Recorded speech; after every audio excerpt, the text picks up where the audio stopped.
We're still on the recap for Matchday 24, the best talking points from all the action that happened over the weekend. Getting straight into it, Victor, Chelsea produced a comeback win, coming from 2 goals down against West Ham to win that game 3-2. Enzo Fernandez late in stoppage time. Now, there's two sides, of people. Some people are saying, oh, Liam Rosenior should get all the praise. And some people are saying, nah, there's nothing to be praised about. It's just West Ham. What are your thoughts on that, Victor? I think there's something there. It was obvious that he got his starting 11 wrong, but he adjusted brilliantly at halftime, and that deserves some acknowledgement. We always say that there's no easy game in the Prem, and West Ham, for as poor as they have been this season, they've shown that here again. They had 2 wins on the bounce before this one, and they went to Stamford Bridge and they gave Chelsea a game, which nobody really expected of them. I'm not saying now, oh, Rosinho is Arrigo Sacchi 2.0 or Johan Cruyff reincarnated or anything like that, but it has been a good start. It's only up to the Chelsea board now to actually, for once, really stick with a manager when the tougher times hit again. Yeah, interesting. And over to you, Max. After yet another draw against Everton, how are Brighton in 13th place despite how they played this season? I think myself and Victor mentioned that, their position does not reflect how they play. But what are your thoughts on that? I say they have at least two problems at the moment that I feel. First of all, is that their away form is not as good as their home form. And also, the thing is that most of the games they're playing better, they end up drawing or even losing. So they don't really have that rush in the end of the game to snatch their result that they deserve.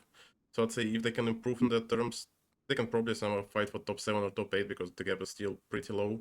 Even though they're in 13th place, there's only 5 points till 7th place. So I'd say at the end of the season, they can try to fight for the Euro, but now it looks scary at least.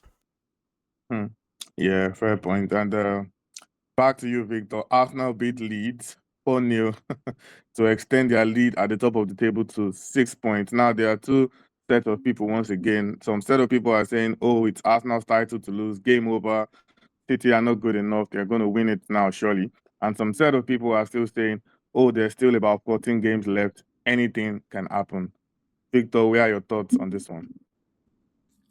I feel like it's been Arsenal's title to lose for a couple of months now. And look, they should be further ahead based on how City have been dropping points, but it's still a healthy lead. 6 points is not bad. Obviously, the game at the Etihad in April will still be important because it's still early enough. But they also do have a few tricky ones before then, plus the Champions League run in. If they manage to stay unbeaten in that trip to City, and then the game after that, it's at home against Newcastle, I think the title is theirs because the last 4 Prem games are Fulham, West Ham, Burnley, and Palace. I mean, bottle this one and they'll never hear the end of it, and for good reason. Hmm. Right. Over to you again, Max. Bournemouth actually beat Wolves 2-0 to keep their 4-game unbeaten run intact.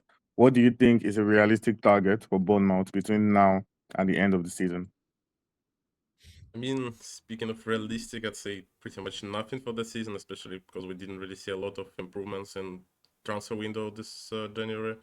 So I'd say they're still obviously not relegating, and there's just a little chance for them to fight for Europe. So I'd say do some reinforcements, adjustments, and look what happens next season. But I, for some reason, feel like Iraola is not staying in the club, so they might probably even look for the new manager at summer. So I'd say it's going to be a tough time for them, but that season I feel like it's more or less over for them. Fair point. And back to you, Victor. Sunderland beat Burnley 3-0 to move 4 points off the top five. Can they still realistically push for an European spot this season? Would that not be amazing to see? I mean, as you guys have already spoken about this, the table is still quite packed. If you look between 4th and 12th, Man United and Bournemouth, it's only 8 points. Sunderland are sitting pretty at the moment, about midway through that peloton, but they are playing Arsenal and Liverpool next.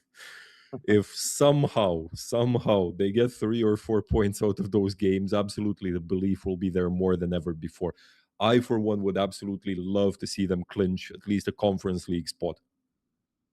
Yeah, that would be interesting. But yeah, I don't see it happening at the moment, given Given how Liverpool, City, United, and everyone are just fighting at the moment, it's gonna be tough. But yeah, we'll see. This is the Premier League game, anyways. At the end of the day, and that's it for round 24. It was exciting. It gave us lots of narratives and talking points. And round 25 is just around the corner, and we'll be here to discuss all the best bits and the build up to the game week and after the game week.